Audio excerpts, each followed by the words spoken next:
এক মহিলা তার পরিবারের জন্য প্রতিদিন সকালে রুটি বানাত এবং একটা অতিরিক্ত রুটি বানাত এক কুঁজো বুড়ির জন্য। রুটিটি তিনি তার জানালায় রেখে দিতেন যেন বুড়ি সহজেই সেখান থেকে নিয়ে যেতে পারেন।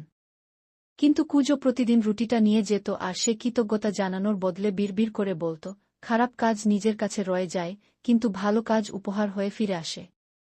মহিলা তার উপর বিরক্ত হতো কারণ সে কোনো দিন কৃতজ্ঞতা জানাত না। কিন্তু তারপরও মহিলাটি বুড়ির জন্য প্রতিদিন রুটি বানিয়ে জানালায় রাখত। আর কুঁজো সব সময় রুটিটি নিয়ে যেত আর বিটবিট করে একই কথা বলত। এভাবে চলতে চলতে মহিলাটি একসময় বুড়ির উপর বিরক্ত হয়ে একদিন রুটির সাথে বিষ মিশিয়ে জানালা রেখে দিল। কিন্তু তার মনে বারবার অনুশোচনা হতে থাকল। তাই সে বিষ মিশানো রুটিটা ফেলে দিয়ে আবার নতুন একটা রুটি রাখল জানালায়। বুড়ি এসে রুটি নিয়ে চলে গেল। যাওয়ার সময় বিটবিট করে বলল, খারাপ কাজ নিজের কাছে থেকে যায় কিন্তু ভালো কাজ উপহার হয়ে ফিরে আসে। ওদিকে মহিলার ছেলে অন্য শহরে গিয়েছিল কাজের খোঁজে। 4-5 মাস ধরে তার কোনো খোঁজ নেই। ছেলের জন্য মহিলাটি প্রতিদিন দোয়া করত। ওই দিন হঠাৎ মহিলা তার দরজায় খটখট শব্দ শুনতে পেল। দরজা খুলে দেখল তার ছেলে দরজায় দাঁড়িয়ে আছে। তার ছেলের অবস্থা ছিল খুব করুণ। সে ছিল খুব ক্ষুধার্ত আর রোগা।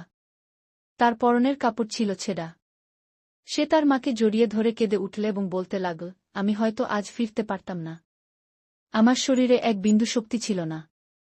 এক কুঁজো বুড়িকে অনুরোধ করায় সে আমাকে একটা রুটি দিয়ে বলল, প্রতিদিন এই একটা রুটি খেয়ে আমার দিন কাটে। কিন্তু আজকে মনে হচ্ছে তোমার এই রুটিটা আমার চেয়ে বেশি দরকার। এইটা তুমি নাও। সেই রুটি খেয়ে আজ আমি বাড়ি ফিরলাম।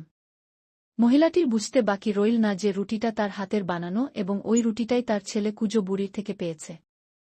তখন মহিলার মনে পড়ল বিষ মিশানো রুটির কথা। যদি সে সেটা ফেলে না দিত এবং বুড়ি সেটা নিয়ে যেত তাহলে তার ছেলে আজ মারা যেত। উপদেশ, খারাপ কাজ নিজের কাছে থেকে যায়, কিন্তু ভালো কাজ উপহার হয়ে ফিরে আসে।